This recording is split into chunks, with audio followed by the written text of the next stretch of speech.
enjoy and welcome to Fast. Senyora Donya. Let's go po! Senyora! Dito po, Donya. Madam. Senyora Carmela. po, pasok lang po. Teka, mauna ako sa'yo? Ay, pasensya, senyorita. Mukhang ako ang mauuna Hindi, sa inyo. sandali lang. Ay, lumang tao ka, pulang araw ka. Ay, pero kayo ho ang nakamula. Baka ho sumabog kayo sa utak. Dali lang, dali lang. Kung walang galang, Ginoo, sino ho kayo?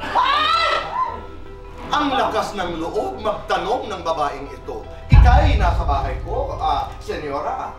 Ganun ba? Yes. Sorry, senyora, donya, madam. Madam. Isa ka lang utusan dito. Yes, ipinanganak kang utusan. Nabuhay kang utusan. Mamatay kang utusan. Hindi ba kami? Hindi ko kakayanan ang gerang nangyayari ngayon sa Pilipinas. Iisa lang ang sasabihin ko, utusan. Kiera, paki-focus ang aking sapatos. Yan ang rosas para sa iyong nagkuhan. Ako po, Kuya Boy, kasi yung Aurora, gusto ko maging totoo siya. Hindi siya caricature. Hindi siya yung salbahe ka lang. Dapat may emotions pa rin involved. Yung totoo, human siya. Nasasaktan pa rin siya. Di ba dapat meron siyang parang vulnerable side, may good side pa rin kahit papano. At palaging may reason kung bakit. Kasi kung hindi ganun ang mangyayari, hindi siya totoo. Hindi siya tatangkilikin ng tao. Hindi siya yung character niya. Kahit sabi, kailangan meron ka pa rin talaga yung good side kahit papaano kasi tao ka. Meron pa rin vulnerable side, meron pa rin appealing side, at meron funny side. Si Pulang Araw, si Doña Carmela Borromeo, gawa na siya talaga dun sa script itself. Dahil nga magkaiba tayo kasi modern siya sa panahon ngayon. Yung kay Carmela Borromeo, ang pinaghuhugutan ko talaga is sa sobrang ganda ng script. Ang nakakatuwa lang kay Doña Carmela, dahil meron naman talaga tayong mga pegs. Alright, okay. Meron tayong mga tita, tito na kilala mong ganon. Di ba? Aminin mo. Kaya nga di ba dapat human pa rin siya? Yes. Diba? So, meron Kaya nga nag-uusap na kami dalawa, paano ba tayo nagiging araw-araw?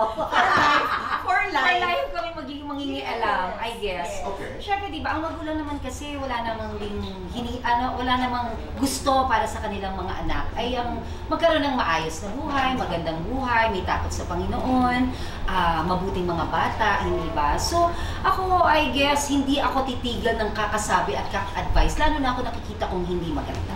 May dalawang pangingialam. I think yung pangingialam na walang komunikasyon, yun yung negative way of pangingialam, which is, I don't think naman ganun kami. I hope my children would agree na yung pangingialam namin, it's only to open their minds of the possibilities of what they're doing right or wrong. Pero to the point na at the end of the day, I'm sure pareho kami ni Ms. Gina, sa kanila pa rin ang desisyon. Correct. Yeah. Pero hindi pwedeng manahimik kami sa kahit na anong bagay. Always sexy, always beautiful. Parang always beautiful. Both. Both? Madam o mahal? At sungat ito. Madam o mahal? Madam. Pipili ka ng young leading man. Sino? Ay! Pwede dalawa? Ay! Duro Madrid at saka Dennis Trillo. Pipili ka ng actress na aapihin. Sino ito, G? O, di dahil sa gusto ko si Ruru, si Bianca. Dahil gusto ko si Dennis, si Jen. Lights on or lights off? Lights off. Happiness or chocolate? At stick pa rin ako, chocolates pa rin. And you know why? Best time for chocolates. Best time for chocolate. At 9. Complete this. Ang magaling na kontrabida ay... Ang magaling na kontrabida ay forever laban sa anumang gyera. Doña Tita. Doña. Maldita Bratinella. Both. Mataray matibay. Matibay. Pulang araw, pulang sobre. Hi, both. Matalak na misis o maharot na misis? Maharot. Guilty or not guilty? Tumakas sa magulang. Oo naman. Lights on, lights off. Let's flicker it. Para maiba naman. I like that. Flicker. Yeah. Happiness or chocolate? Sige na nga, chocolate naman.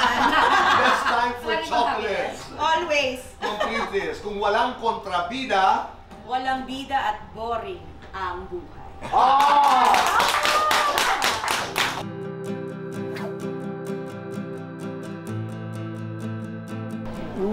Yes, maraming salamat po. Thank you. Sobra pong nakakataba ng puso na patuloy na pagsuporta niyo po sa Pulang Araw at sa Widow's War. Thank you so much. Maraming salamat sa lahat ng nagmamahal sa aming kontrabida.